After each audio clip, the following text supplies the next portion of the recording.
Hello guys, how's it going? My name is Dal, and were you aware that Frost Death Knight have gotten yet another buff over in the War Within beta? A buff which has helped open up a bit more flexibility when it comes to their build choices.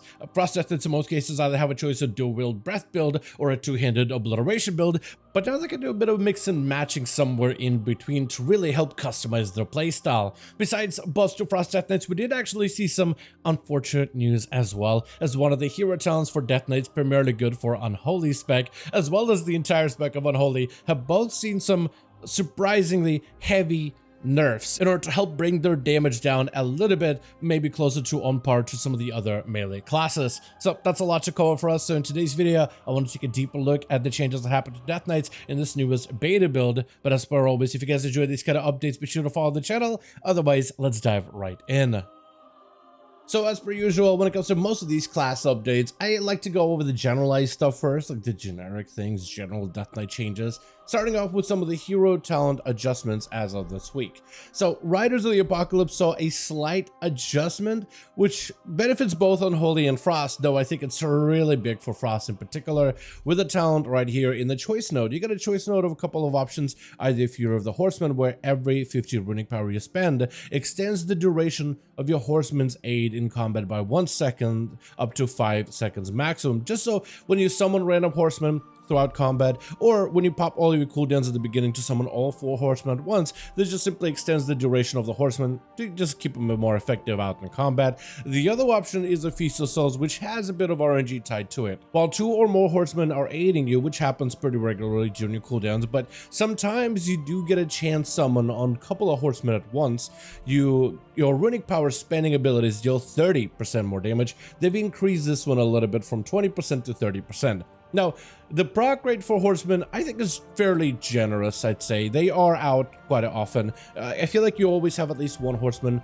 out pretty regularly, and the fact that you can control when they're out with Apocalypse now, either by pressing Army of the Dead, which is shorter cooldown if you play Unholy with the A-Bomb build, or if you play Frost with the shorter cooldown for Frost and Fury using Absolute Zero, you do get a fairly regular uptime of these. So you have a bit more control when you want this big burst window with this new Feast of Souls. This one, of course, is going to be good for Unholy because certain abilities do cause you holy or runic power, like Death Coil, for example, or Epidemic, so you can set something up with that one.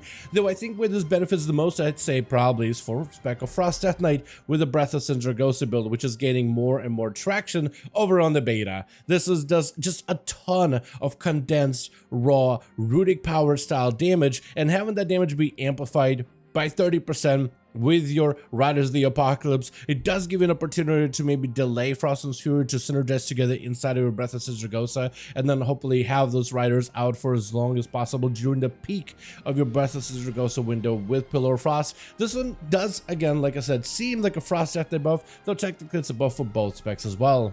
Then we have what is quickly rising to be a more popular, or at least a stronger playstyle choice for Sunlan. Sunlan, compared to Rider of the Apocalypse, I think Rider has won the popularity contest a long time ago. There's a lot of good things that Rider does for both Frost as well as Unholy, though I've noticed a lot more Unholy Death Knights for Mythic Plus testing and raid testing have mostly been Sunlan as of recently. It's proven to be a lot stronger than before. The Vampiric Strike ability is actually quite a significant portion of Death Knight's overall damage. The actual talents of Sunlan have actually proven themselves quite well when it comes to actual performance, when it comes to group testing content, and Sunlan has slowly been getting a lot more popular little by little, to the point where players are discovering that there are some synergies with it that are actually quite strong, and they're actually going ahead and nerfing some of these. Like with Blood is Life accumulator damage, this one is now being reduced beyond a target, so it has a bit of a soft cap, and also can no longer critically strike. And I've seen some Blood Death Knights able to summon up a big Blood Beast monstrosity, and a fat crit from that thing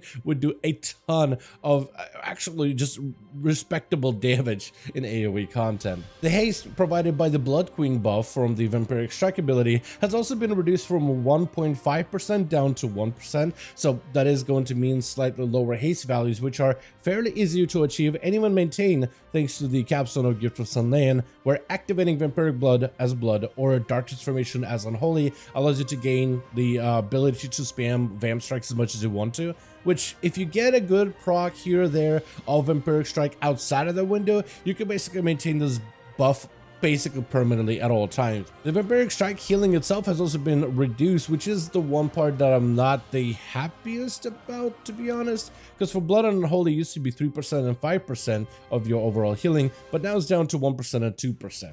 For Blood, I guess it makes sense because Vamp Strike was, I mean, it was really easy to play into and it was a lot of overall healing. Where I think maybe it's been reduced for Unholy is from PvP standpoint, because it was a significant portion of your overall survivability, and quite surprisingly so, with not too many players putting too much stock initially at Sin Lane, but in practice, it actually was doing pretty good.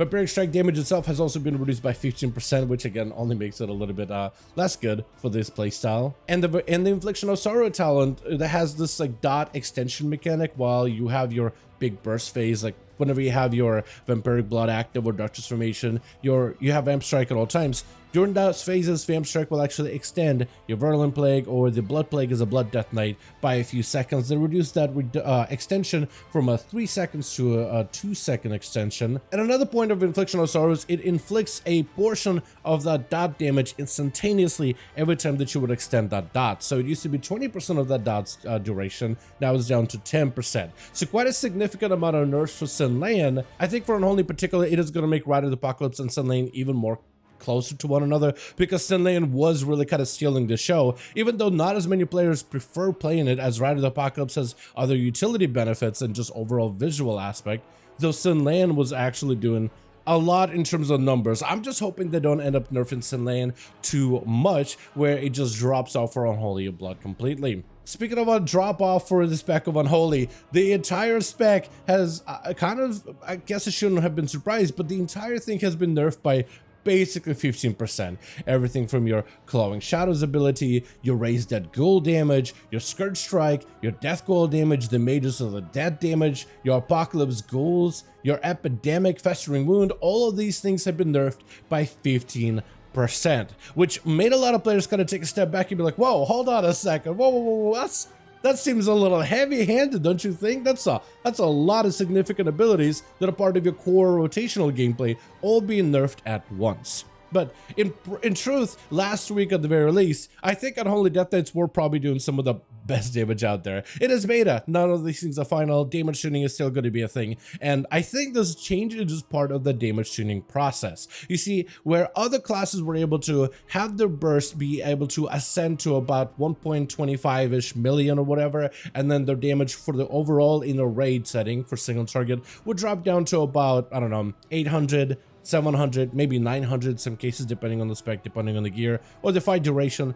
Unholy Death Knights were able to reach about roughly 2 million burst and then sustain about a 1.25 million. So they were quite a bit ahead of everybody else when built the character correctly, especially if you ended up crafting a lot of your gear and getting like perfect itemized stats. So it might be one of those things where Unholy is just ahead of everybody in very specific scenarios, so they're just getting like a wholesale reduction just to make sure that they are in tune with other melee classes. I'm just hoping this isn't a situation like it was with early Dragonflight or early Shadowlands, where Unholy Death Knights were really fun and they were doing really good. And they saw a couple of nerfs here and there, but they were still doing really well in the early testing. And then like a heavy wave nerf came in and just really undercut the spec by quite a bit. So I'm hoping there will be a little bit more surgical this time around. There's a lot of classes out there that I think are still going to get a bunch of nerfs left and right over the next few weeks, and I'm expecting to see more, not from Unholy Death Knight, but for some of these other specs. But I'm just hoping that they don't end up going too heavy on Unholy. It's been a ton of fun to play. The talent rework has been great. And the class of Death Knight in general feels like it's in a good position with Blood Death Knight, Frost, and Unholy all feeling fairly competitive and competent too. So hopefully they don't end up undercutting Unholy too heavily, and hopefully the spec will end up coming out on top at the end of the day. Though where a good portion of buffs do come in from, well, Unholy's gonna nerf, Frost Death Knights at the very least is getting buffed, which is a good thing. I am a big fan of Frost, and I have tried a bunch of different builds with Frost, playing two-handed builds and even dual-wield builds, because there's a lot of creativity going around in the community about potential dual-wield non-Breathless and Dragosa builds, which have piqued my interest because there's so many cool little capstones and talents and how you can synergize your builds. And I just love the creativity that has come out in the Death Knight community when it comes to all of the different capstone talents and combinations that players are trying, and it's really cool. And it's good to see that the spec is continuing to see additional improvements, starting with talents such as Icy Death Torrent. Icy Death Torrent is an interesting talent that basically causes you auto attack critical strikes, have a chance to send out a sleet of ice, dealing now a considerable amount of damage. This damage now scales with mastery and apparently didn't before, so that's a pretty decent buff, but its damage has also been on top of it increased by 100% as well. Now has a 50% chance to trigger on auto attack critical strikes while dual wielding and 100% while wielding a two-handed weapon. So now there's a bit of this restructure where it was much better for a dual wield build, but now when you're wielding a heavy two-handed weapon, those auto attacks are a guaranteed or supposed to be guaranteed proc of Icy Death Torrent, but with the dual wield it's a 50% chance to trigger auto attack critical strikes. It ends up being kind of normalized. The damage has also been reduced down to 8 or soft capped to 8 targets, so when you're hitting more than that, the damage is going to be kind of have a bit of a fall off to it. But you've been seeing Death Knights running around as dual build, and this ability is doing a significant portion of your damage, and it's kind of exciting. It gives Death Knights a bit more opportunity to build into critical strikes, where normally you have a lot of those guaranteed critical strikes when you play Obliteration, for example. But if you want to invest a little bit more into crit, this could be a solid bit of just sustained damage. If you want to play Death Knight more as like a sustain E type of build, it's hard to build Death Knights as sustain because they're so Obliteration heavy or Breathless Dragosa heavy, and they've usually just been all about burst, not sustain. But this gives some opportunity for something like this, and I wonder how this will work out at the end of the day. Now, burst is not going to be behind this either, because things like Pillar of Frost have been amped even more. 30% strength buff instead of whatever it was before. Enduring Frost, which just gives you a strength buff after your Pillar of Frost, has now been amped to 20%. So that's also another just a bigger burst window and overall more output. The Long Winter Talent has also been adjusted, where while Pillar of Frost is active, your auto attack critical strikes increases duration by 2 seconds up to a maximum of 6 seconds. So that duration has also been increased a little bit. The talent of Shattering Blade has also been further amplified, and I've been playing with this one quite a lot because I like the whole synergy with Shattering Frost. Shattered Blade now.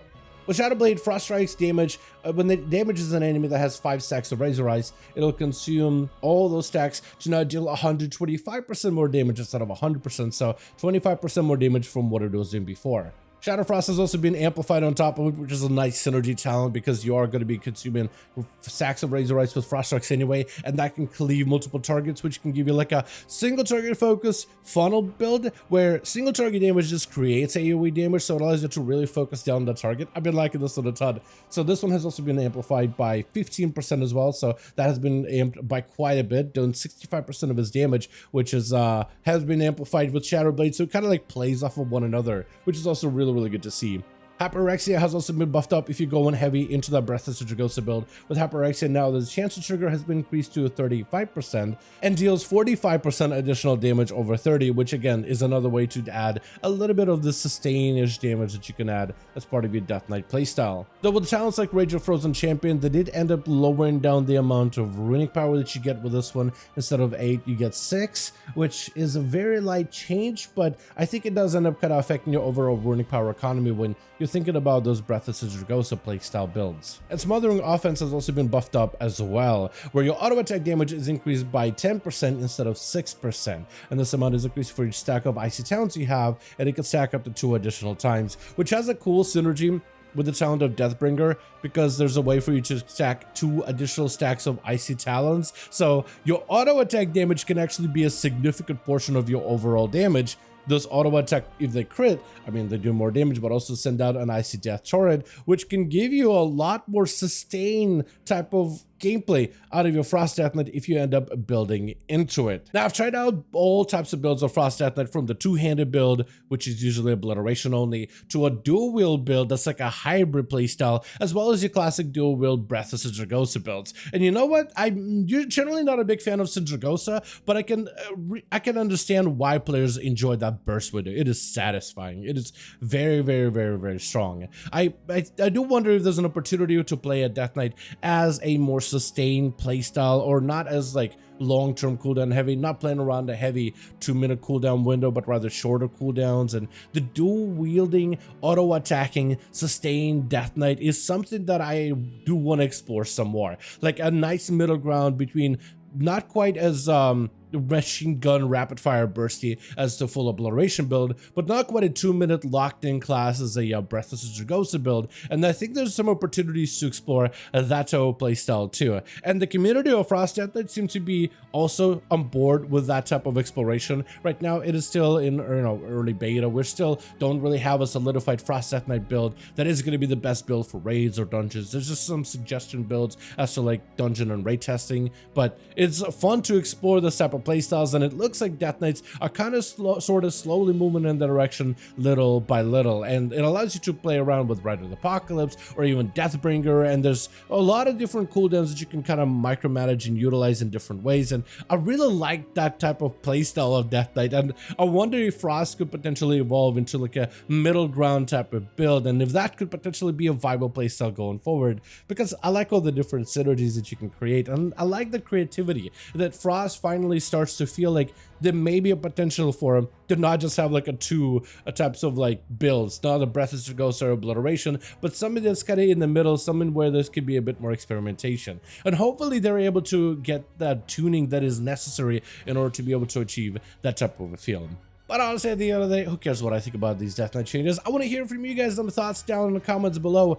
What are your thoughts to these big nerfs to the Spec of the Unholy? Are you worried? Like, I just genuinely worried right now, because that's quite a lot of changes. Or do you think they'll be fine, and maybe they were like maybe a little overtuned? Like, what are your thoughts on it? Do you think they'll be fine at the end of the day, or are you starting to be a little bit more concerned? What are your thoughts on the changes happening to Sin Lan? Were you aware that Sin Lan was actually quite a often played build? It's some of the like higher end players trying to like do the most amount of damage.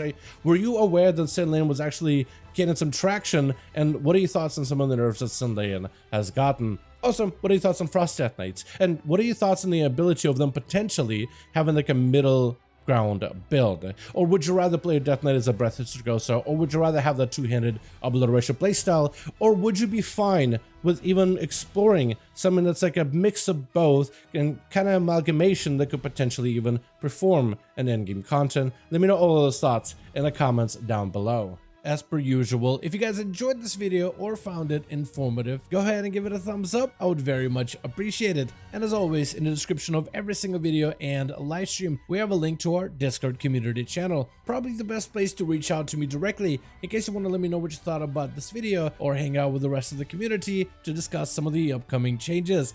Join our Discord to become part of the community. But otherwise, thank you all so much for watching this video. I do hope you guys enjoyed. Let me know all of your thoughts down below. And as always, I'll see all of you guys in another video.